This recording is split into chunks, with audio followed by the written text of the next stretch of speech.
Buenos días, bienvenidos a todas y todos. Para nosotros hoy día es un momento muy importante poder realizar esta actividad, fundamentalmente porque no somos nosotros ni es la propia Escuela de Arte el objeto de interés, sino que es nuestra invitada.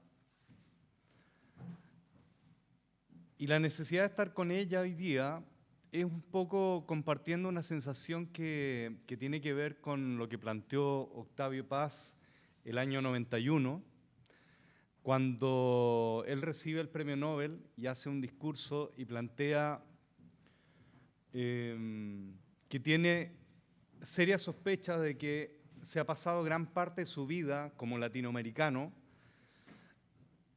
lejos del presente, como que las cosas estaban pasando en otra parte, el presente estaba en otra parte.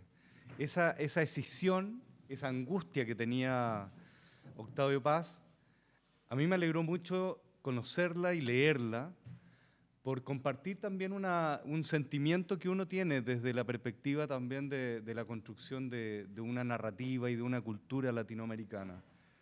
Esa sensación de que el presente no estaba aquí. Y buena parte de nuestra historia del arte del arte chileno, tiene que ver con esa crisis permanente, esa de que los artistas tienen que irse o no del país. Recuerdo que varios artistas, por ejemplo, Eugenio Telles, alguna vez me decía, Ramón, es que nosotros en los 60 decíamos, hay que irse de aquí, hay que salir de acá. Y porque estaba esa sensación de que en Nueva York, o en París, o en Berlín, en alguna otra parte, estaba pasando algo que aquí no pasaba. Y piensen ustedes que eso se ha convertido también en una dinámica permanente de cómo nos hemos formado y nos hemos educado también, bajo esa sensación de que el presente, que las cosas no están acá. Desde el modesto lugar que puede ocupar una escuela de arte y desde la labor que estamos desarrollando los académicos en la escuela, me parece que permanentemente ha estado este interés porque el presente esté pasando por aquí. Las propias carreras de nuestros académicos van demostrando eso. Ustedes han visto también cómo el trabajo de los propios estudiantes, los exámenes, esta necesidad de hacer exposiciones a fin de año, de que los exámenes sean públicos, es porque no tenemos que ir a otra parte para pensar si algo está ocurriendo o no significativo. El presente nos gusta que pase por aquí. Entonces, también eso es un punto de micropolítica. Queremos que el presente pase por aquí. Y la posibilidad hoy día de haber invitado a Cecilia y que compartir con nosotros es que el presente pase aquí. Ella fue recientemente invitada y está presente en la Documenta Kassel. Ha estado recientemente también recuperada. Ha venido un efecto fantástico de la recuperación de su persona, de su obra, de su biografía, de una dimensión, de una multidimensión en la que está su trabajo también, la palabra, la música, la plástica, la visualidad, lo performático, cómo está también absolutamente instalado desde una perspectiva de la obra de arte total, podríamos decir. Me alegra celebrar este encuentro a 10 años de habernos conocido personalmente, porque en ese tiempo, hace 10 años, estaba trabajando en el Museo de Bellas Artes y organizamos una exposición y que vamos a revisar brevemente. Y en ese minuto compartíamos esa situación muy, a mi juicio también, muy empática de percibir que estábamos empezando una historia de reinstalación y de reinstalar en la narrativa del arte chileno, en el capítulo que le correspondía, y ya nos damos cuenta que el día de hoy también ese capítulo ha sido sobrepasado, porque ya en un minuto la veíamos como un referente histórico, en un momento, en los 60, en los 70, y hoy día ya Cecilia se escapa de esa cronología, y es la mejor forma de demostrar también la vitalidad de su obra y de su trabajo. Brevemente, pensemos que ha habido una presencia de de Cecilia precisamente por asuntos que estaban ahí esperando en el archivo, que pacientemente Cecilia fue organizando y cuidando el manifiesto de la tribu No, cómo ese manifiesto y lo que ocurre en ese tiempo tenía que ver con una pulsión muy fuerte de esta creación que venía tomándose todos los espacios de su vida y se convierte en estas dinámicas colectivas que en ese minuto no tienen ningún tipo de pretensión respecto de aparecer en una circulación pública. Son manifestaciones vitales de esa necesidad que ella siente y ese colectivo que está compartiendo. Entonces, esta primera imagen del manifiesto es recuperada también recientemente y está circulando porque se hizo una publicación. Recordemos que el año pasado la exposición que se hizo en el Centro Nacional de Arte en Cerrillos recupera la obra de Cecilia y se publica en el catálogo que se hizo para la ocasión, aparece este manifiesto. Entonces, yo destaco eso porque son recuperaciones recientes de trabajos que se han ido realizando en los últimos años. Entonces, una recuperación en este caso, Camilo Yáñez como curador la reinstala en esa narrativa y marca el año 67.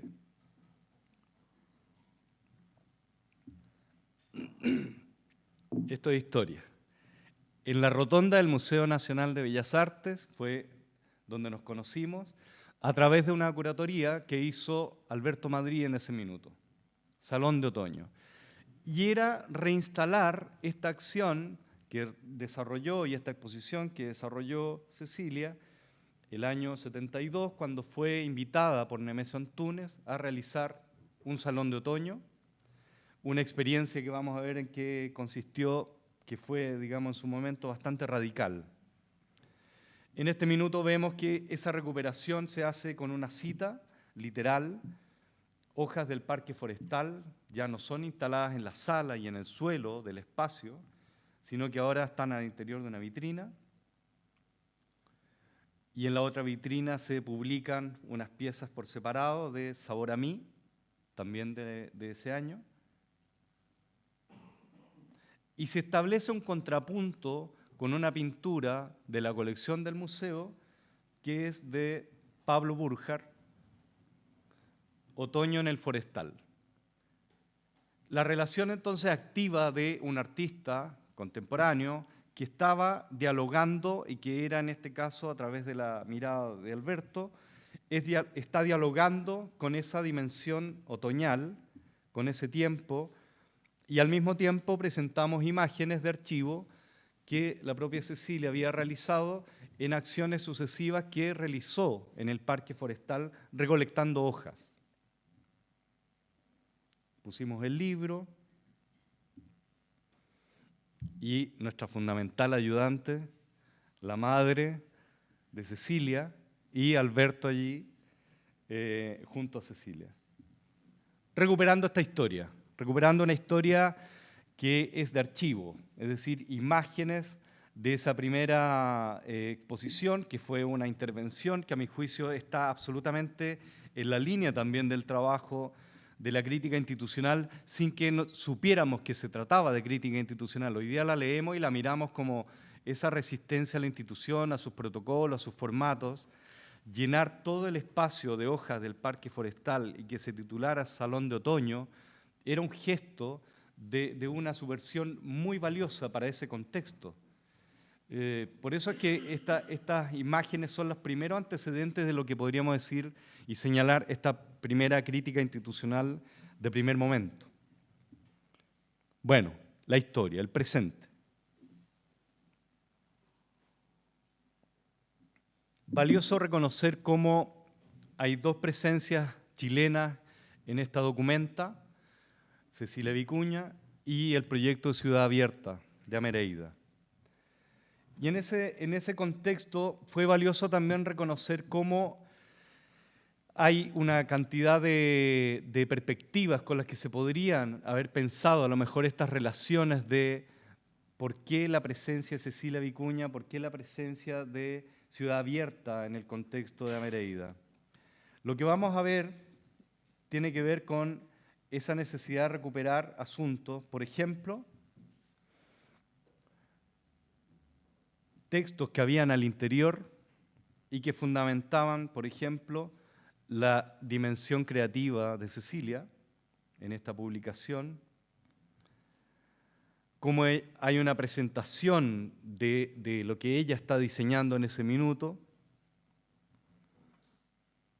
Y al interior de esa publicación, que no solo hay poesía y hay dibujos, hay imágenes de pinturas que ella realiza. Es fantástico ver, por ejemplo, entonces, que en ese contexto realiza una serie de retratos, Cecilia, desde la pintura, alterando también todo lo que podríamos decir de alta y baja cultura, que está muy emparentado con lo que ocurría efectivamente y cronológicamente lo que ocurrió con, por ejemplo, Violeta Parra. No había alta y baja cultura. Ella instala un trabajo desde la pintura que es su esfuerzo y su claridad por demostrar visualmente algo que ella estaba pensando. Y eso que ocurrió en los años 70, a principios de los años 70, estaba presente en esta oportunidad en la Neue Gallery en Kassel. Vemos ahí como el espacio de exhibición y uno de los retratos, por ejemplo, a Marx.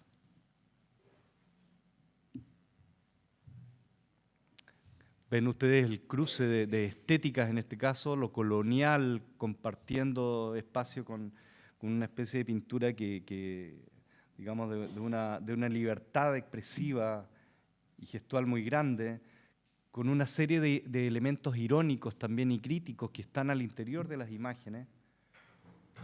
Un mundo que uno en cada una de las pinturas empieza a recorrer. El retrato a Lenin, por ejemplo. Imágenes que en su tiempo generaron un malestar bastante grande, porque hay que decir que todos estos retratos que tenían este componente irónico, crítico, de poner en duda también y de poner en tensión lo que se estaba asumiendo como un absoluto, como un discurso absoluto. Pensemos todo el proceso de politización chilena que estaba aconteciendo en ese minuto, que tenía toda una épica muy grande, y que al mismo tiempo un artista empezara como a generar esta dimensión lúdica con las imágenes, me parece que también forma parte de un asunto que era necesario al día de hoy recuperar. Esa relación idílica de Fidel y Allende.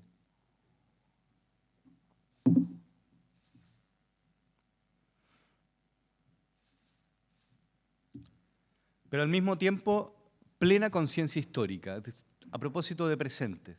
Ese presente en el que acontecía este desarrollo y el trabajo que se estaba desplegando Cecilia, tiene una fractura, hay un quiebre, y esta pintura, por ejemplo, es del 12 de septiembre del 73.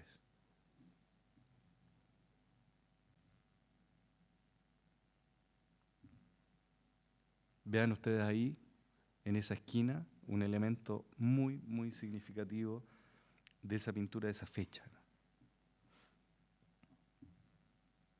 Y por otra parte, una serie de homenajes que Cecilia va desarrollando también en torno a íconos femeninos que parecía absolutamente, y en el contexto de la documenta, era por un lado los grandes hombres, por otro lado grandes mujeres.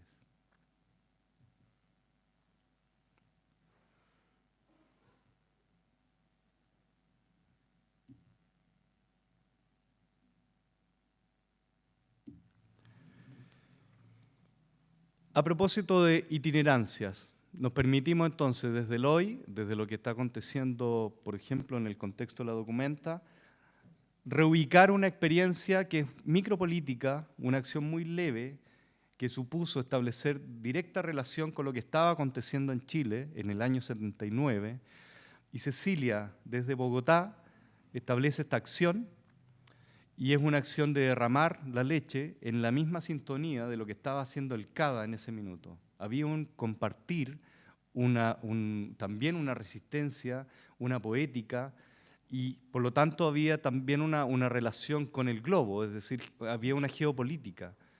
Cecilia desde otro lado establece este diálogo y lo que hace con esta acción, muy leve, es el derrame de esta leche, emparentado con Para no morir de hambre en el arte, realizado por el CADA. Experiencias con las que nos empezamos a reencontrar, porque Cecilia, desde el conocimiento que hemos tenido con ella, del trabajo que han ido haciendo distintos investigadores, entonces entre ellos están José de Nordenfrich, está Paulina Varas, está el propio Alberto Madrid, recuperaciones recientes que nos instalan, por ejemplo, imágenes que empiezan a circular y que nos empiezan a pertenecer, experiencias muy significativas a propósito de la resistencia que se empieza a generar respecto de la dictadura, y nos encontramos con un episodio del año 74, organizado en Londres, junto a otros artistas. De inmediato comienza la solidaridad respecto de Chile. Esos episodios históricos que los vamos viendo señalados en el tiempo de distinta manera y generando también distintas dinámicas, hablan permanentemente de un trabajo en permanente transformación de Cecilia. Entonces aquí vemos esta gran pieza textil, las actividades que se van desarrollando, la convivencia de esos imaginarios que va provocando en ese momento. Si por un lado estábamos en esta dimensión de recuperación de estas imágenes que nos empiezan a pertenecer porque ahora recientemente circulan, el contrapunto es lo que se desarrolla en Atenas, una experiencia performática, una acción que se desarrolla en el paisaje, con este gran quipú que empieza a organizar Cecilia. Un trabajo, por lo tanto, que ya no solo está en la materia textil, sino que también está en el material humano y en la energía que se empieza a generar también y que la propia Cecilia comienza a activar. Y aquí hay un asunto muy relevante. Esa situación que también muchas veces compartimos y que dialogamos en clase respecto de lo que es el arte y el artista, y el rol del artista. El rol del artista que está entre el iluminado, el chamán, el genio, el alienado, en qué zona fronteriza está la actividad también artística y cómo ésta está provocando algo que hay una sociedad que autoriza, que solo estas personas, llamados artistas, están autorizados a que hagan algo a condición de que eso que están haciendo tenga un impacto simbólico en la sociedad. Y Cecilia está precisamente instalada en esa zona.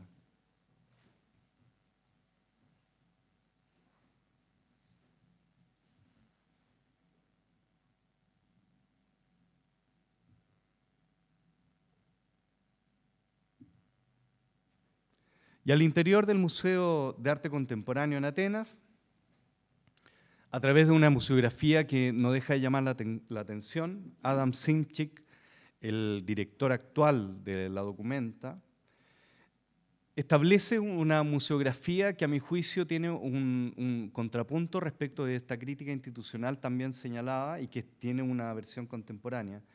Ustedes ven que el nombre de Cecilia y la ficha, el impreso, está en el suelo.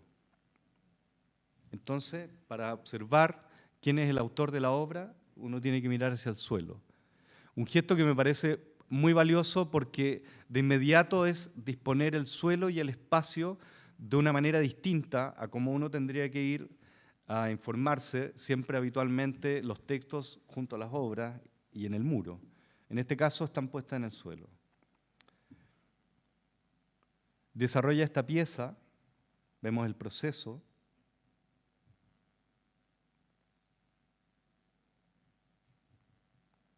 Y finalmente la obra quedó así.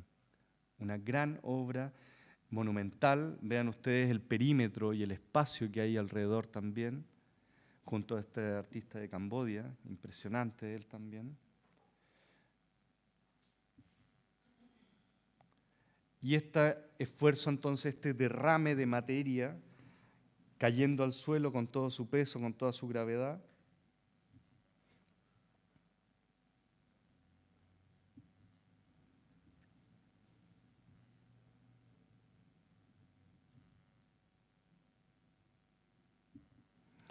Y entonces vimos a Cecilia allí en todo este proceso, activa, estaba dentro del programa An Education, es decir, también había ya desde la propia documenta una postura crítica respecto de cómo enfrentar los fenómenos de mediación y cómo entonces establecer un nuevo tipo de pedagogía o de relación educativa. Y dentro de ese programa estaba Cecilia contenida y por lo tanto lo que hacía como experiencia performática y colectiva también estaba implicada internamente en la construcción de la obra. Y si nos vamos a Kassel nuevamente, desde Atenas, estamos haciendo ese contrapunto, nos vamos a Documenta Halle, y en Documenta Halle, nuevamente, se hace un trabajo de despliegue territorial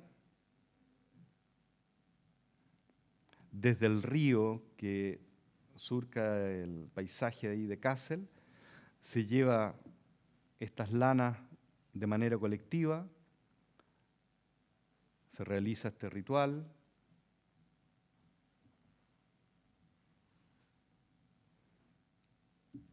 y finalmente queda la obra en este espacio. Es una obra de perímetro, digamos, de diámetro más pequeña, la altura es bastante grande y en este caso convive también con una importante cantidad de piezas. Y hay que decir que ocurría algo valioso desde el punto de vista de como lo que ocurre con las obras cuando tienen personas o no tienen personas o hay muchas personas.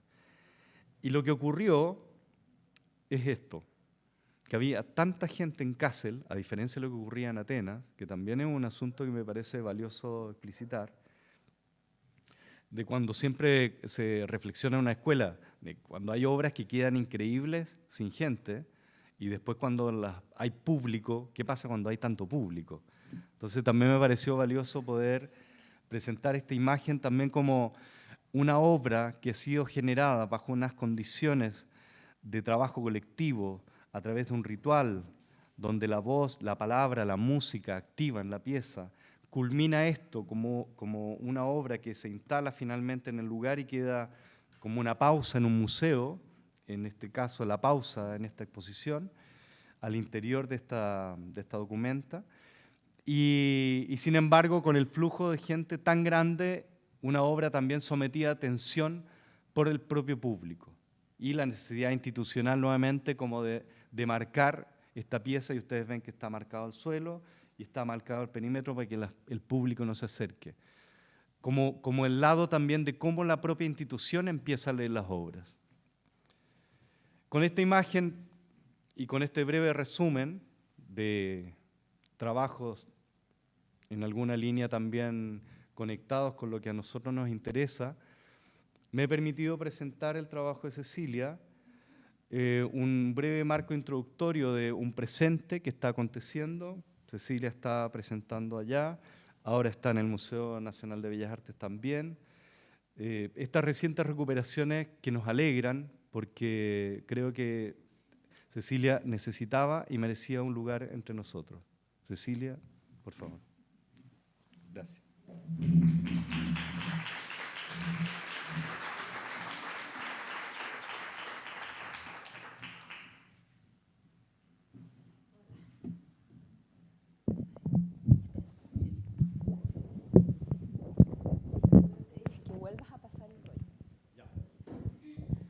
A ver, ¿me escuchan? ¿Sí o no? Hola. Es que, a ver, mejor, este cablecito está amarrado aquí, así que mejor me paro aquí. Entonces, volvamos, empieza desde un comienzo. Entonces, gracias Ramón. Entonces yo creo que lo que yo voy a hacer, voy a contar lo que él ha hecho, pero al revés. O sea, voy a decir lo contrario de lo que ha dicho Ramón, porque es la única forma de mantener esto vivo, ¿cierto? Ustedes vieron que en la documenta, Dieter Rolfsrate, porque en la documenta fue diferente de las otras documentas en muchas formas. Y como dijo muy bien José Nordenflicht en un ensayo reciente, en realidad una entrevista, se va a saber lo diferente que ha sido esta documenta en el futuro, en 10 o 20 años más, porque fue una experiencia radicalmente distinta estar ahí. Yo he estado en muchas bienales en el mundo, internacionales, con cientos de artistas igual, que documentan. ¿Me escuchan bien o está? Sí. Pero aquí había otra energía, había otra orientación. Entonces voy a tratar de pasar más o menos rajada por esta historieta. Entonces, por ejemplo, un detalle que faltó en el cuento, y gracias por los huequitos, porque son los huequitos donde me meto yo. Entonces, ¿qué sucede? En la documenta, cuando Dieter Rollstrate, que fue uno de los 14, creo que eran curadores que eran como scouts, que fueron enviados a distintas porciones del planeta a descubrir seres enterrados como Cecilia. Entonces, Dieter anda dando una vuelta por una exposición en Río de Janeiro y ¡ta! Se encuentra con Lenin y con Marx. Y dice, chucha, ¿y esto qué es? No conocía a Cecilia Vicuña, no tenía la más remota idea de quién era esta persona. Iba con su mujer, una scholar, estudiosa de la literatura, y le dice, ¿tú no conoces a Cecilia Vicuña? ¡Fum! Le planta el chorro. Entonces yo estoy en documenta por esa contradicción entre lo que sabe una mujer y lo que sabe un hombre. Si este Dieter no hubiera estado con ella al lado, Cecilia no hubiera entrado nunca, quizás en la documenta, porque un curador que anda viendo millones de obras, a lo mejor ni se va a acordar de la persona que vio que lo tocó. Entonces ella lo manda y le dice, tú. Y esto es contado por Dieter, ¿eh? Es contado en un discurso maravilloso que yo voy a publicar y que también Ciudad Abierta lo va a publicar, en el que él improvisa oralmente la historia de cómo llegó a Ciudad Abierta y a Cecilia. Bueno, los dejo empezado con eso y salto para acá. Entonces, el no manifiesto clandestino. Camilo Yáñez, que está aquí presente, fue la primera persona en publicar esto en Chile.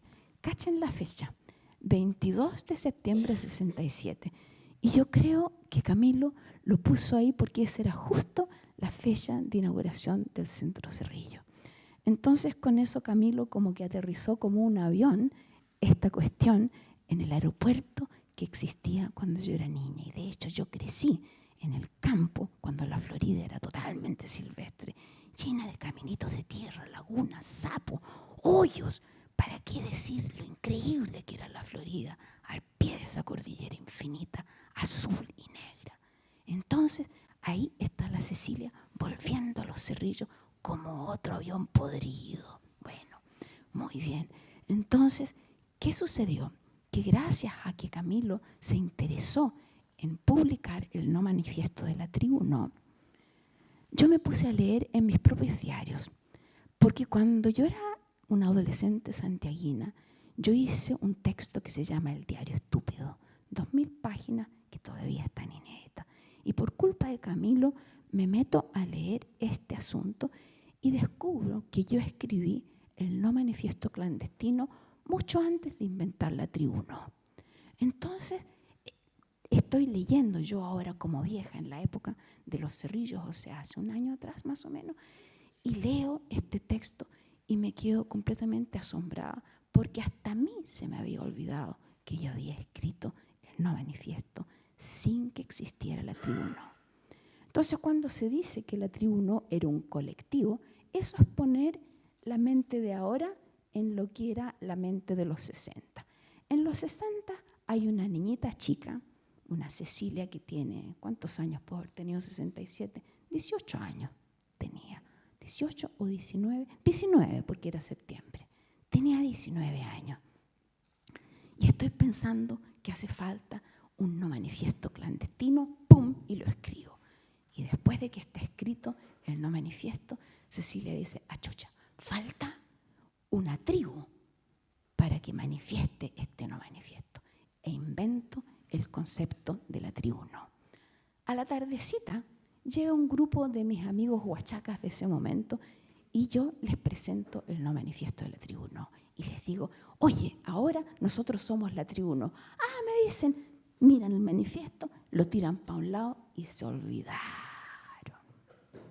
Entonces, ese olvido fue el sembradío del no profundo al cual yo he adscrito mi vida.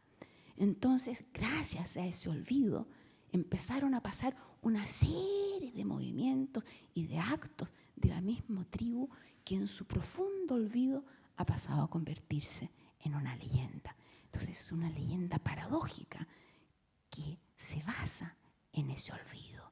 Si no estuviera ese olvido, si no estuviera esa negación de la negación, a lo mejor no sería la leyenda que permite que estemos paraditos aquí. Yo por lo menos, perdonen. ¿Por qué tú comienzas con esa imagen? ¿Te fijas? Bueno, a la otra. Con respecto del Salón de Otoño, entonces un pequeño detalle que es que fue el año 71. ¿Ya? Entonces, el otoño original pasa a la siguiente. Otra.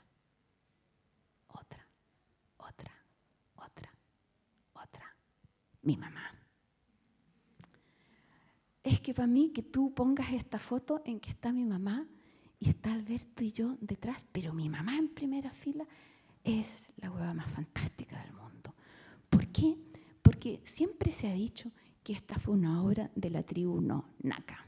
Esta fue una obra de Cecilia. ¿Y quién ayudó a Cecilia? Mi mamá.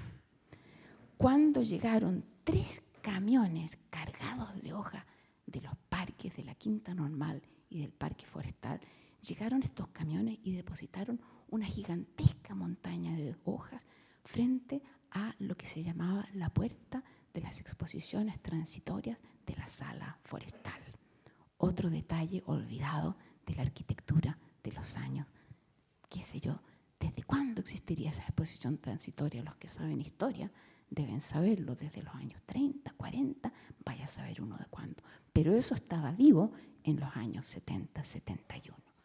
Entonces, mi madre y yo nos envolvemos en una especie de trapitos, porque no sé si ustedes saben que esas hojas tienen un polvillo que da asma. Entonces, nosotros nos tirábamos con nuestro cuerpo, ella y yo solitas, rodando, porque se bajaba por una escalerita. Entonces, ese performance de mi madre y Cecilia, solitas, no está fotografiado, no está escrito, no está narrado en ningún lado. Y de hecho, si no fuera por esta reconstrucción que hizo Alberto, mucha gente ni sabría que se hizo alguna vez esa exposición que se llamó Otoño. Fíjate que tú la has presentado como Salón de Otoño y ahí también hay una subversión, porque Cecilia la llamó Otoño, pero Nemesio Antúnez la llamó Salón de Otoño para cagarse de la risa del Salón de Otoño. Entonces tú como hombre rescatas el nombre de Nemesio, ¿ves tú? Y el nombre de Cecilia al hoyo, ¿me entiendes? Entonces eso es la potencia de este hecho de que estemos juntos, ¿te fijas? Porque es de esa cosita que pasa que todo puede suceder. Ya, sigue. Momentito, Sabor a mí. Entonces, Sabor a mí. Este librito de Sabor a mí también tiene una historia y que otra vez fueron tú y Alberto los que rescataron la existencia de este libro. Porque este libro fue el primer libro que rescata el golpe militar y rescata la historia, la narrativa del golpe militar y fue publicado, yo creo que menos de 2 meses después del golpe. Apuesto a que nadie ha pensado eso, nadie lo ha escrito, nadie lo ha dicho, porque en Chile existe el método que tiene más o menos 10.000 años de edad y ha sido adoptado por los chilenos con plena fe en ese método, borrar a las mujeres. Entonces, ese método del borrón ha sido supremamente útil.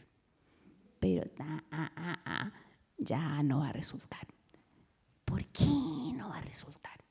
Porque estamos aquí, ¿te fijas? Entonces, el Sabor a mí. Yo había sido invitada por Bojes Press, que para los que no lo saben, ahora históricamente se dice que es la gran prensa del Fluxus Movement.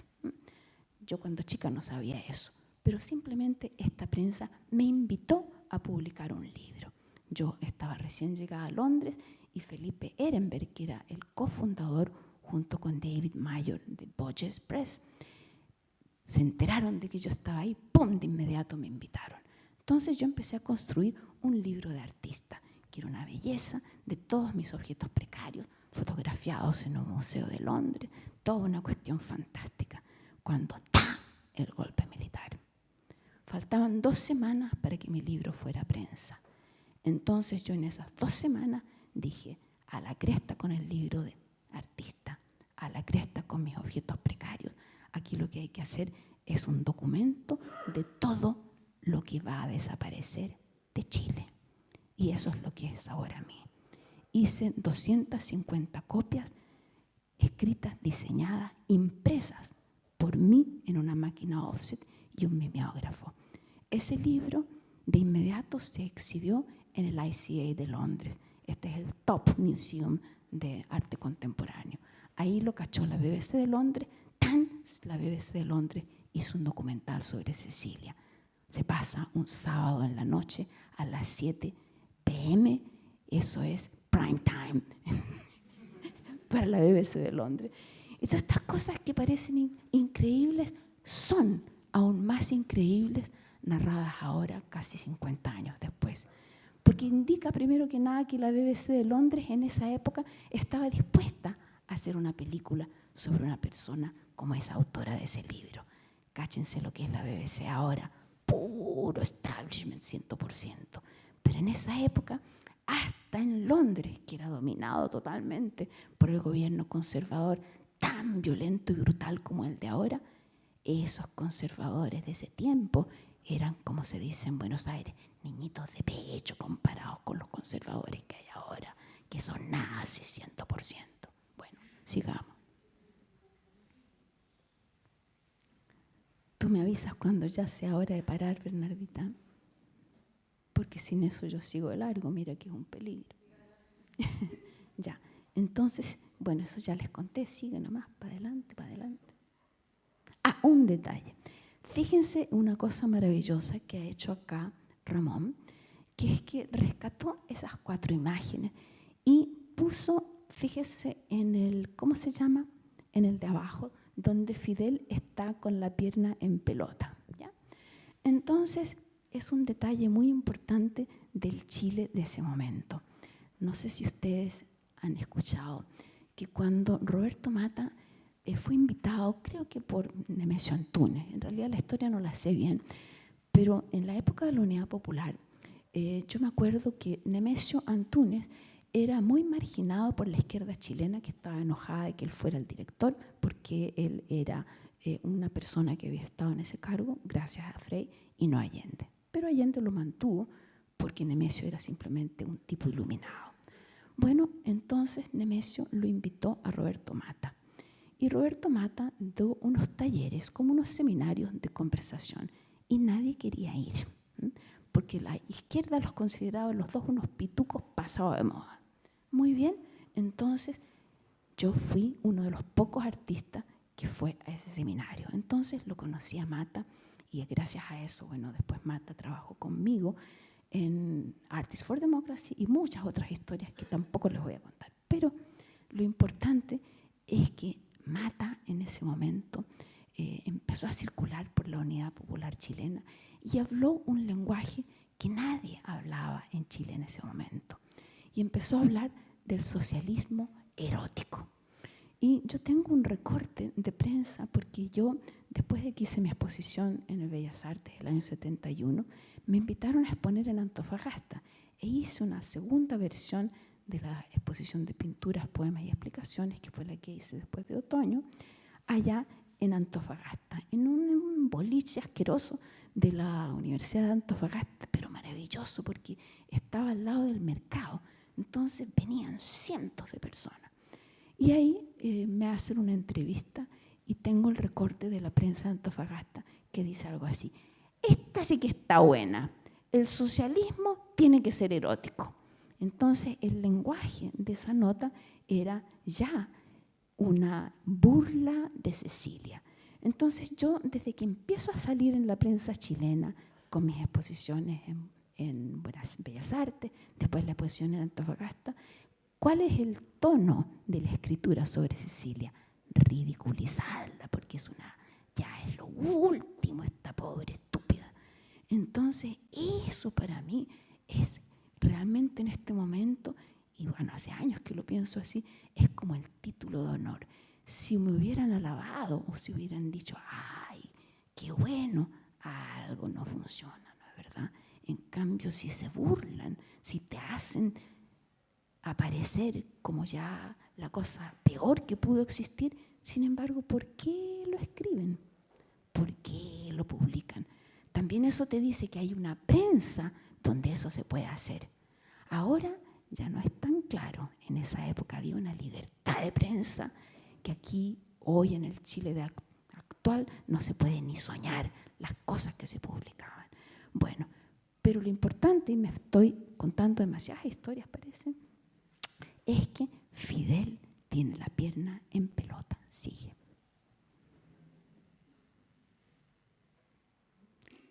Ahora, después volvemos a Marx. Quiero llegar a Fidel.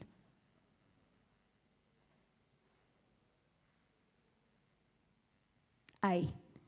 ¿Cacharon lo que le pasó a pobre Fidel? Y aquí retomar lo que dices tú, Ramón. Cuando yo mostré estas pinturas aquí en Chile, fueron tan violentamente atacadas como ustedes no tienen una idea. Esta pintura, por ejemplo, recién pintadita, me había invitado Nemesio Antunes a una muestra colectiva, que no me acuerdo cómo se llama, pero de la que me parece, no sé si hay un catálogo o no, pero por lo menos yo fui invitada a poner 5 obras. Entre esas 5 obras me parece que estaban Marx, Lenin y Fidel. Pero cuando Nemesio ya había montado la exposición, pero todavía no se había inaugurado, llegaron los diferentes personeros, se decía antiguamente, no sé si todavía se dice así, de la UP. Y le dijeron, oye, pero tú no puedes poner esa pintura aquí en el museo. ¿Por qué? Dijo Nemesio. Porque en esa época decían que el romance, esto lo decía la derecha, que el romance entre Fidel y Allende era de mariposones, que ellos eran unos maricas, unos maricuecas, y que entonces que yo estaba presentando a Fidel y a Allende como maricueca, ¿no? Entonces Nemesio no supo qué hacer porque él le encantaba mi pintura y era lo último que se le hubiera ocurrido a él, pero lo huevearon en buen chileno tanto que me llamó y me dice, Cecilia, ¿qué hago? Entonces yo, que adoraba a Nemesio, le dije, no, pues saca la pintura, con lo cual esta pintura nunca fue exhibida. Viene el golpe militar, esa pintura se va a Londres, pasan los años y a mí me siguen molestando toda la gente de la resistencia que aparecía por Londres a ver esta pintura, hasta que me ruegan que yo le censure la patita pilucha. Y entonces, ¿qué hizo Cecilia? Como a mí me encanta esa cuestión de que la censura se haga presente y que sea evidente, entonces le pinté la patita. Ahora, esta pintura ya no me pertenece, está en una colección en Brasil, entonces no sé cuándo, pero algún día espero poder volver a desnudarle la patita. Ahora vuelve atrás para mostrar, ¿ves? Le quedó el resto de la patita pilucha. Vuelve para mostrar un poco. Sí, el Marx. Fíjate, por ejemplo, que el Marx está rodeado, y me encantó, Ramón, eso que hiciste de mostrar los detalles, porque la mayor parte de la gente no se fija en los detalles. Es que hay una mujer que se está empelotando gracias a Marx. Ahora, ¿por qué la mina se está empelotando? Y entonces yo en estas pinturas, las pinturas yo las concebía como parte del poema. Y entonces las mostraba, como yo decía, pinturas, poemas y explicaciones. Y ahí voy contando las historias. Entonces, esta mina se encuentra con Marx, no con la persona, con la idea, con el ideario, con lo que se llama el marxismo. Y dije, ¡wow! Esta es la revolución, y la revolución es la liberación sexual. Por supuesto, no había nadie que pensara eso. Y al otro ladito hay una pareja homosexual que piensan lo mismo. O sea, la revolución es la liberación homosexual. Cáchense, entonces, es una de las razones por las que ahora, que han pasado más de 40 años de que estas cosas se pintaron, la gente joven vibra con esto, porque ahora hay una revolución del ser, una revolución ontológica, digo yo, en la cual, miren, son seres que no tienen sexo. ¿Qué es lo que está pasando ahora? Cuando tú, por ejemplo, yo una vez llegué hace poco a dar un taller en una universidad norteamericana y dije, qué fantástico, que aquí hay número igual de hombres y mujeres. Varios levantaron la mano y me dijeron, no, es que yo no soy mujer, no, es que yo no soy hombre. Entonces, en ese pequeño grupo había como 6 diferentes sexos.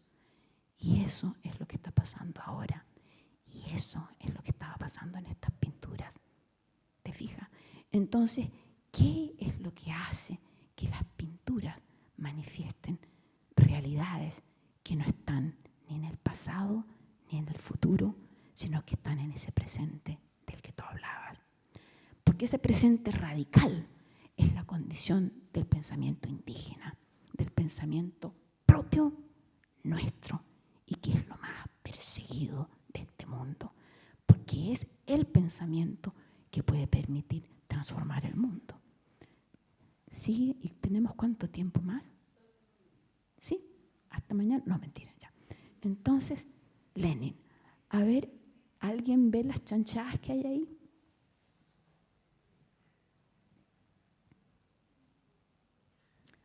Muestra, por ejemplo, el detalle. Ese. ¿Alguien cacha lo que es eso? ¿Ah? El origen del mundo, exactamente. ¿Y alguien dijo el sexo femenino? Ya. Miren, resulta que, o sea, es una chuchita irradiando, ¿no es verdad? Entonces, fíjense, para mí, esa poesía, esa visión de ese momento ha tenido que esperar hasta ahora. Ahora hay un movimiento de un nuevo feminismo en el mundo. ¿Y cuál es el título que llevan, la bandera que llevan? Adivinen. Tarirarirara.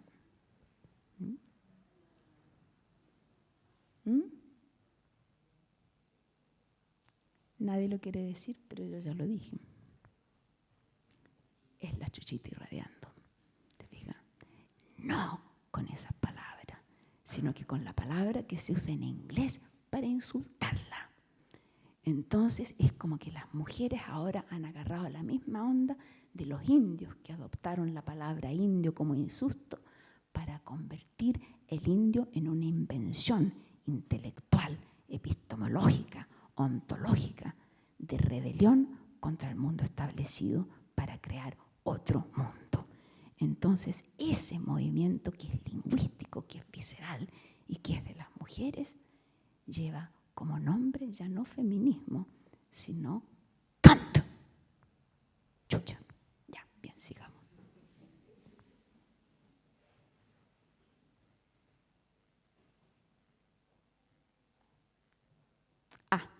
Esta va a ser la última de la que vamos a conversar. Y luego abrimos a conversar con el público. Ya. Otra vez, Ramón, tú creo que eres también la única persona que ha observado ese detalle radical. Muestra la fechita. Porque gracias a tu observación les voy a poder contar esta historia. Yo estaba en Londres cuando fue el golpe militar.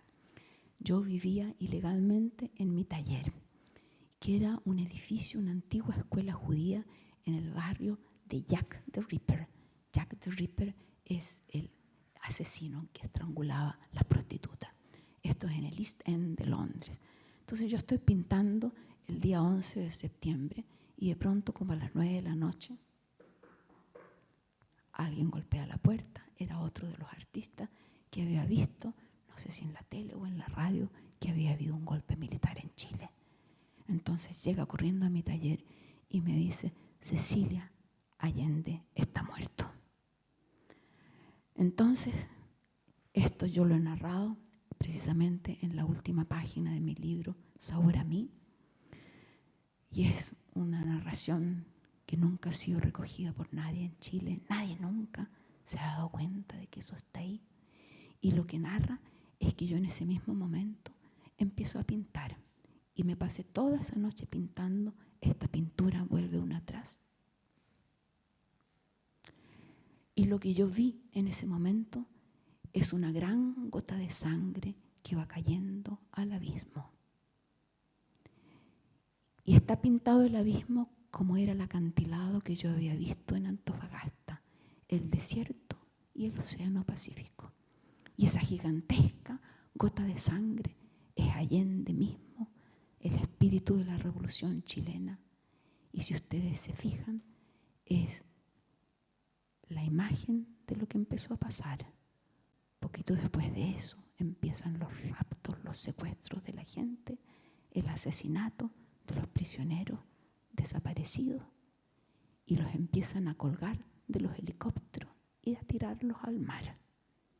Entonces, ¿cómo puede ser que en ese instante, ese acto de silencio en una cueva oscura de Londres, que era mi taller ilegal, todo eso se pudo manifestar entre la noche del 11 de septiembre y la madrugada del 12 de septiembre? Ya.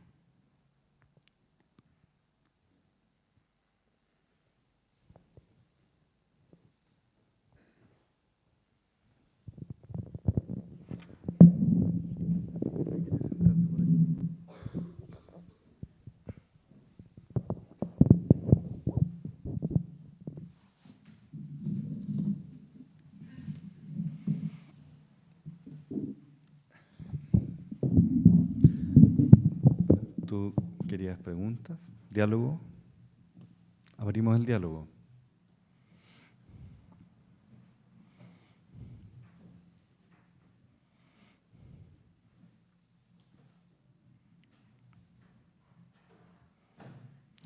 Te había comentado en algún momento que también estaba la posibilidad, si te interesaba, si era pertinente, alguna lectura también.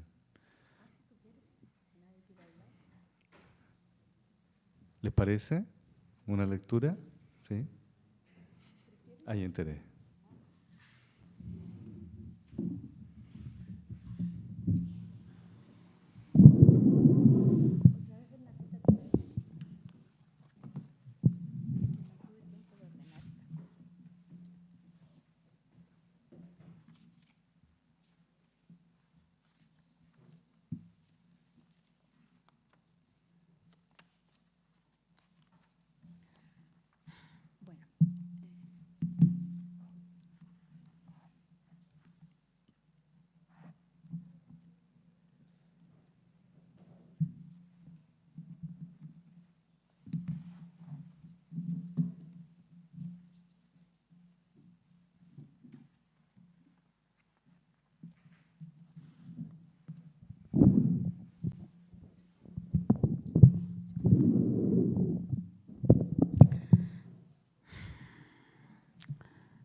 Bueno, retomando con algunas de las cosas que dijo Ramón,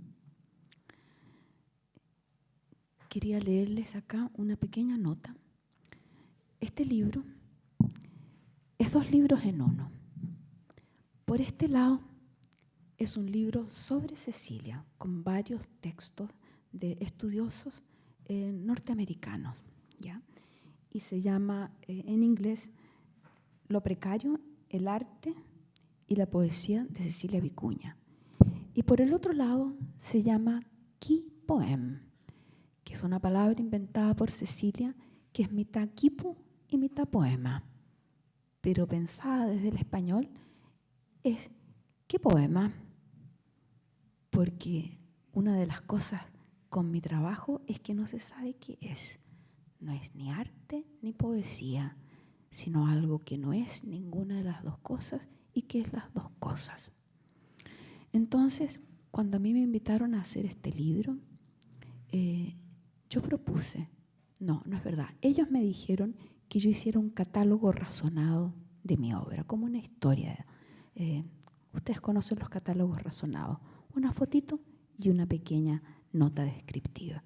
Entonces yo dije, no, yo voy a hacer mi autobiografía en basuras, porque yo misma soy una basura y toda mi vida es la vida de una basurita. Y entonces conté esta historia de la basurita. Y al final de la historia de la basurita, la historia es contada con imágenes y con textitos muy breves. Está esta meditación sobre el no. Este libro está en inglés, así que se las voy a traducir a medida que la leo. Los primeros trabajos precarios no fueron documentadas. Existían solamente para la memoria de unos pocos ciudadanos. La historia, como una tela de inclusión y exclusión, no los recogió. La historia del norte excluye la del sur y la historia del sur se excluye a sí misma y solo recoge los reflejos del norte. En el hueco, el vacío entre los dos, lo precario y su no documentación establecieron un no lugar como otra realidad. Eso está escrito en el año 89. Y debajito va el no manifiesto que ustedes ya vieron del año 67.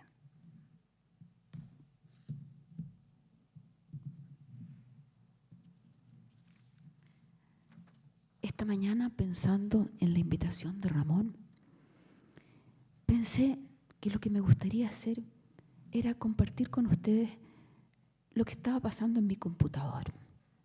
Es decir, los mensajes que me estaban llegando. Entonces, por ejemplo, anoche me llegó la noticia de un maravilloso libro de un traductor de la poesía china al inglés. Él es considerado el gran maestro de la traducción del chino al inglés. Y este hombre ama mi trabajo y dice que yo soy la poeta china del presente. Pero lo dice cuando conversamos, no lo dice por escrito. Un detalle muy importante que las mujeres que están ausentes y presentes conocen muy bien. Espérate que no puedo encontrar lo que quería mostrarles. Es que parece que mi impresora decidió no imprimir lo que yo quería traerles. A ver si estuviera como por aquí. No, aquí estaba. Entonces, este autor, que se llama David Hinton, acaba de publicar un libro que se llama, en inglés, The Wilds of Poetry.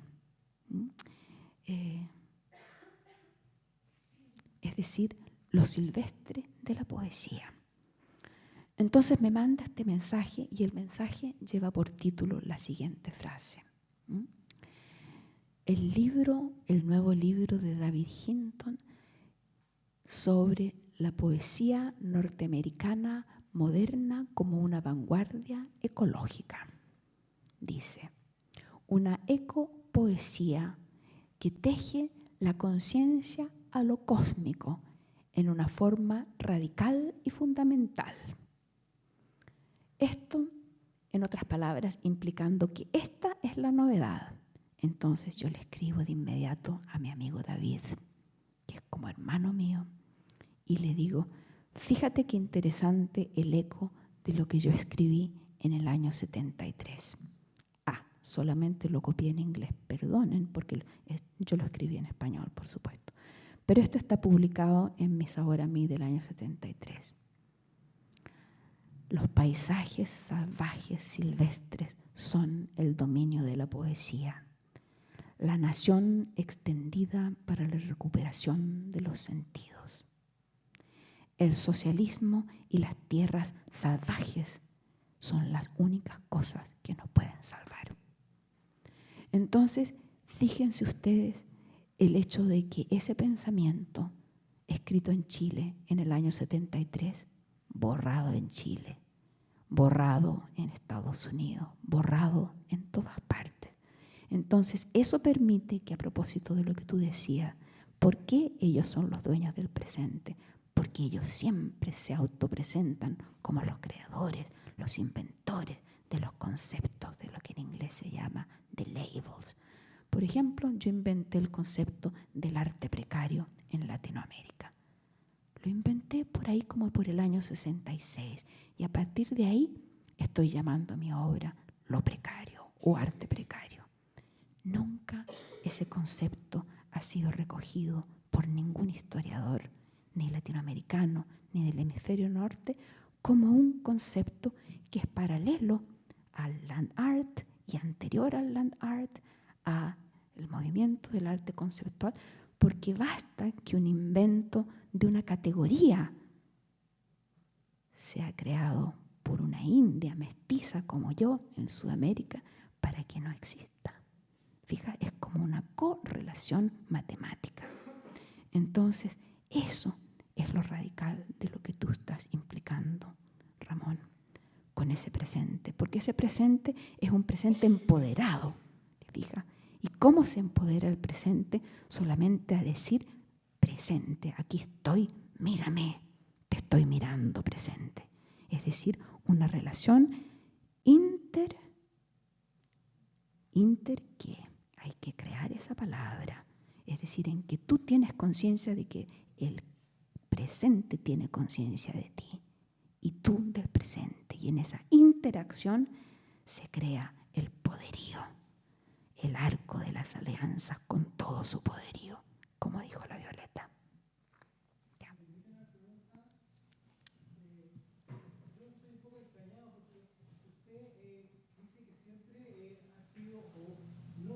No leída o mal interpretada, y sin embargo usted al parecer durante todo este tiempo ha estado permanentemente en el círculo del arte. Entonces, suena extraño el hecho de que estando permanentemente o siendo descubierta o no descubierta permanentemente en el círculo del arte, usted diga que lo que siempre ha expresado nunca ha sido comprendido. ¿Cómo lo entiende usted eso? Ah, qué maravillosa pregunta. Muchísimas gracias. Es incomprensible, ¿no es verdad? Es total y absolutamente incomprensible. Porque efectivamente, por ejemplo, ahora, este año, en septiembre, es decir, el próximo mes, en pocos días más en realidad, se va a inaugurar en un importante museo de California, que se llama el Hammer Museum, una muestra que se llama The Radical Women of Latin America, que son más o menos como 200 artistas mujeres cuya historia es exactamente la misma que la mía. Entonces, por ejemplo, mi obra ha sido simultáneamente borrada y recogida tanto por la literatura, la historia de la literatura, como la historia del arte. Entonces, en ese filo, en ese borde de navaja, es que yo he mantenido mi vitalidad, gracias a esa paradoja total. Porque, por ejemplo, cuando yo era una niña, ¿qué sucedió? Aparece Frei, lo invita a Nemesio Antunes a ser el nuevo director del Museo de Bellas Artes. Nemesio aparece por la tele, porque en esa época la tele era cultural en Chile, y dice, yo voy a abrir el museo a la gente joven. Yo llegué corriendo, ¿no? Yo creo que yo, en mi imaginación, llegué al día siguiente, a lo mejor llegué unos poquitos días después, pero supongamos, llegué de inmediato y le propuse la cuestión de otoño. Y entonces yo no tenía ninguna historia. Yo era una niña joven aparecida de la nada. Entro por esa puerta, está Nemesio y me dice, ¿tú quién eres? Y yo le digo, soy Cecilia Vicuña, como si eso significara algo o fuera algo. Yo tenía, qué sé yo, 20, 21 años en ese momento. Y Nemesio me dice, yo te conozco, porque he leído tu poesía en Nueva York. ¿Qué quieres? Llenar el museo de hojas. Déjame pensarlo. A los 3 días me dice, ok. Entonces, esa relación paradojal que tú acabas de señalar fue establecida en ese mismo instante. Yo, que nunca había hecho una exposición en mi vida, hice mi primera exposición individual en el lugar principal de Chile, el Museo Nacional de Bellas Artes. Pero el día de la inauguración no hubo inauguración, porque el día anterior hubo el primer asesinato político que predijo el golpe militar.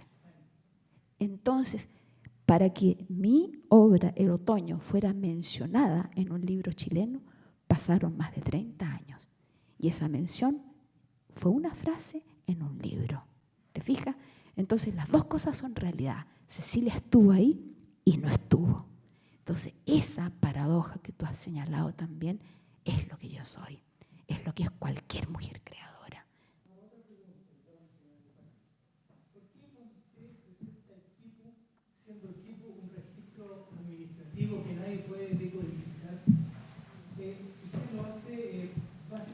un acto colectivo, por lo que yo pude apreciar en la fotografía que usted mencionó que la profesora Cata Castillo lo planteó.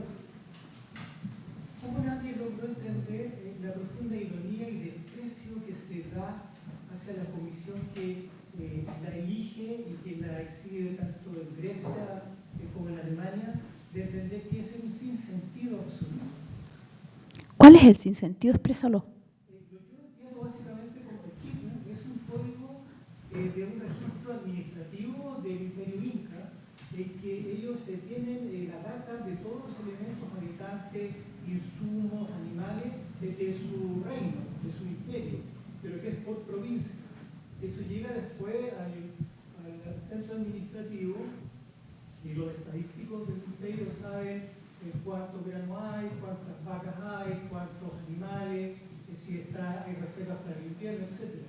Entonces, ese elemento que digo, vuelvo a repetir, es un código administrativo y estadístico del imperio que lo lleva a hacer a un acto colectivo de sujetos que no comprenden ni el código ni el sentido del KIP. Y lo hacen algo que habla de performance o de una instalación. Y yo no logro comprender cómo los sujetos que eligen la obra no comprenden la tremenda ironía, ¿cierto?, de enfrentarse a una estadística administrativa y después lo toman como un juego. Y de hecho es exhibido verticalmente como una columna. Y claro, es una columna, pero es una columna que lo humaniza. Qué fantástica su pregunta. Espero que la cámara haya captado el sentido de lo que usted dice, porque hay tanto en su pregunta. Solamente tengo que disuadirlo de dos cosas.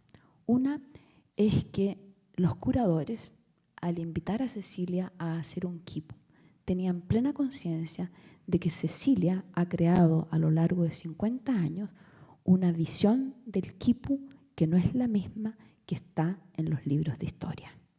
Cecilia ha creado una reinterpretación y una reorientación del quipu y que lo he venido haciendo a través de libros, a través de textos, performances, ensayos, videos, consistentemente durante 50 años.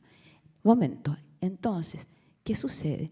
Nada de ese trabajo se conoce en Chile por razones obvias y se va a empezar a conocer ahora gracias a la documenta y gracias a una gran muestra de quipus de Cecilia que se va a hacer ahora en Nueva York, se hace el año próximo.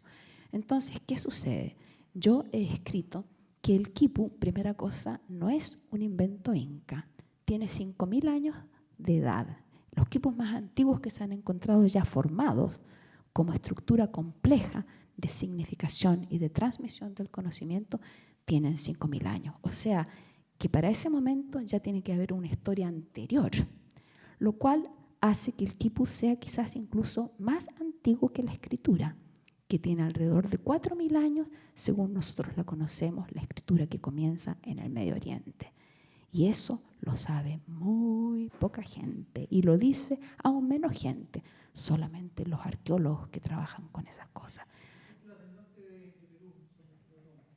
Claro, por ejemplo, ese quipu que tiene 5.000 años es de Caral, que es una ciudad recientemente descubierta al norte de Lima. Muy bien.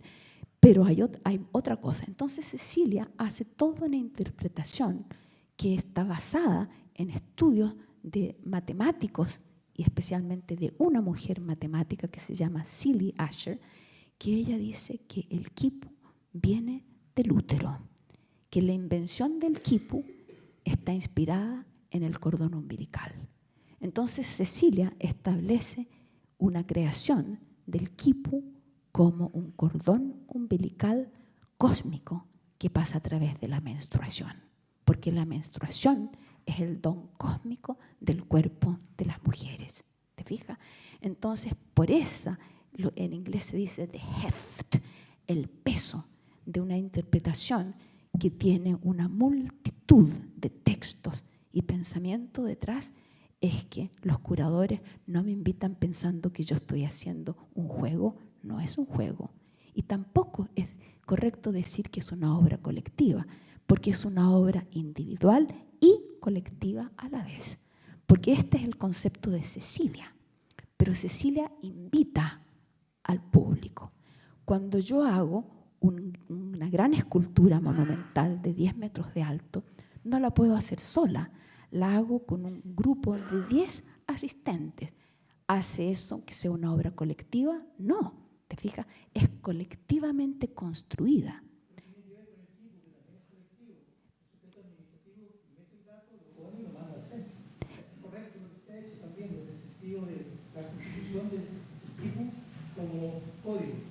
Pero fíjate que toda invención humana es colectiva en ese sentido. ¿Te fijas? Desde la invención de la agricultura, desde la invención de observar una semilla, desde la invención de la arquitectura. Todas las invenciones son colectivas, pero son a la misma vez individuales, porque es un individuo, en este caso una individua, la que propone un lenguaje. Por ejemplo, suponte cuando yo hago ese performance en la playa, todo el mundo sabe lo que está pasando en el Mediterráneo. ¿Por qué llego yo con lana roja al Mediterráneo? Porque en el Mediterráneo están muriendo miles de refugiados. Entonces yo hago que un grupo enorme de gente se acerque al agua, a la mar, y acaricie esa lana que se está hundiendo. Entonces yo no tengo que decir nada porque todo el mundo sabe que eso hace referencia no solamente al mundo andino, no solamente al quipu, no solamente al blanco y rojo, que es la unión de masculino y femenino en prácticamente todas las culturas antiguas del mundo, sino que es algo puntual que tiene que ver con la indiferencia de Europa frente a esta catástrofe humana que es creada por el primer mundo. La catástrofe en África, la catástrofe en el Medio Oriente. ¿Te fijas? Entonces, todas esas dimensiones políticas, humanas y culturales son traídas a la documenta conscientemente por los curadores que buscan que esa paradoja, que esa contradicción hable y abra las conciencias para reorientar la cultura humana hacia otra cultura, una cultura de escucharse, una cultura de atención al otro, una cultura de solidaridad. Entonces no es ingenuo, ¿te fijas? Es totalmente a propósito. Pero gracias, te agradezco, no sabes cuánto, porque si tú no me preguntas eso, no me das la oportunidad de decir estas cosas que nadie las sabe, no eres tú, nadie las sabe, ni los scholars, porque un detalle que falta, que tu interpretación del quipu es la interpretación que durante como 100 años el reductivismo materialista de los intérpretes del quipu ha establecido. ¿Te fijas? Porque son los mismos antropólogos y los arqueólogos que tienen que ir pisando huevos, no se pueden meter en la interpretación, porque efectivamente no ha sido decodificado. Yo he visto ahí un equipo, y de hecho tuve un alumno que hizo una tesis respecto a la Big Data. ¿A la qué? ¿Perdón? Big Data, Ya, sí, Big Data. Sí.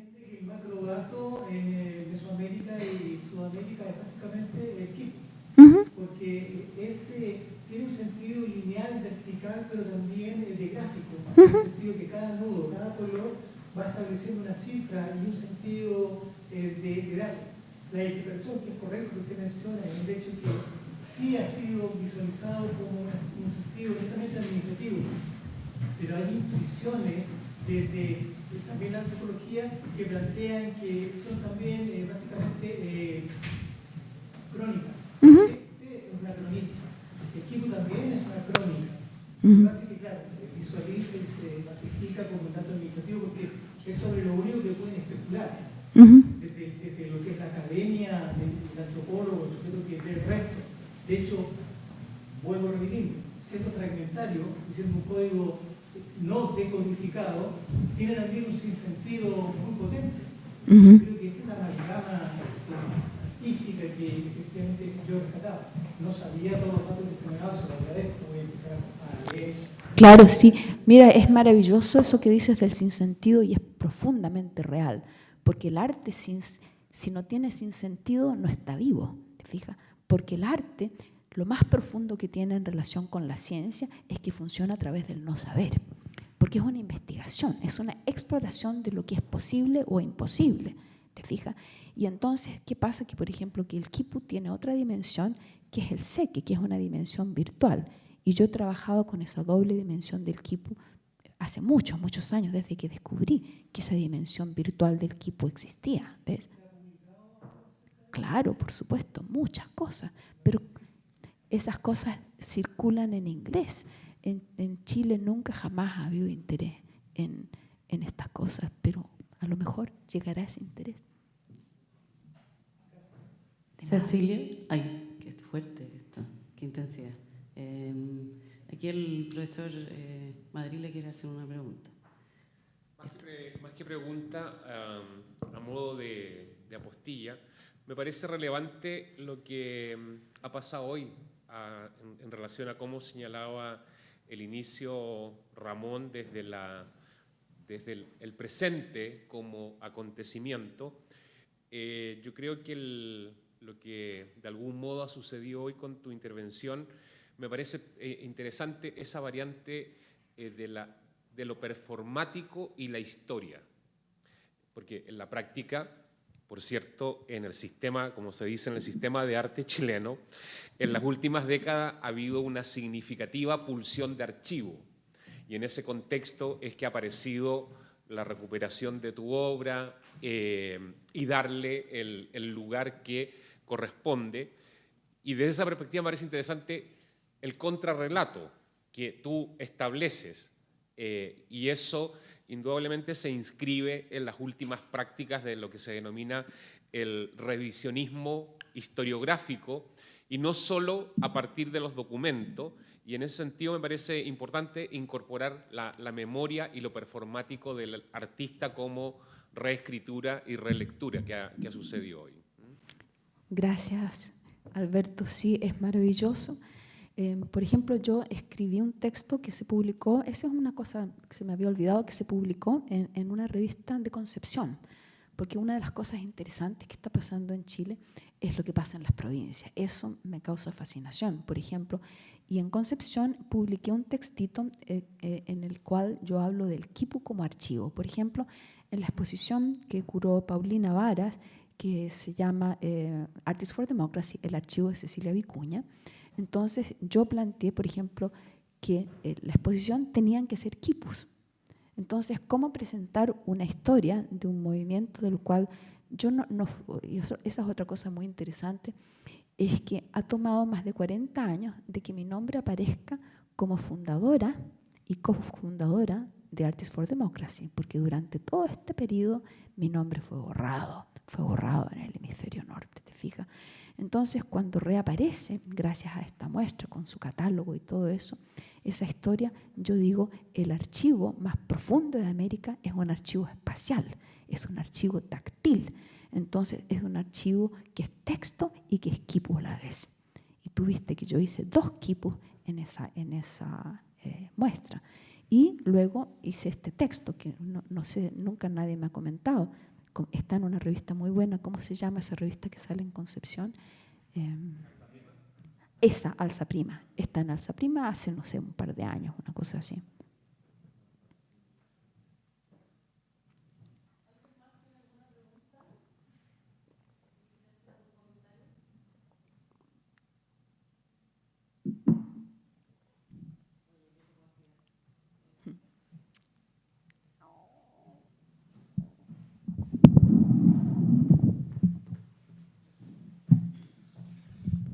Entonces, no queda más que agradecer a Cecilia que haya estado con nosotros. Muchas gracias, Cecilia. Y por favor, un gran aplauso para ella.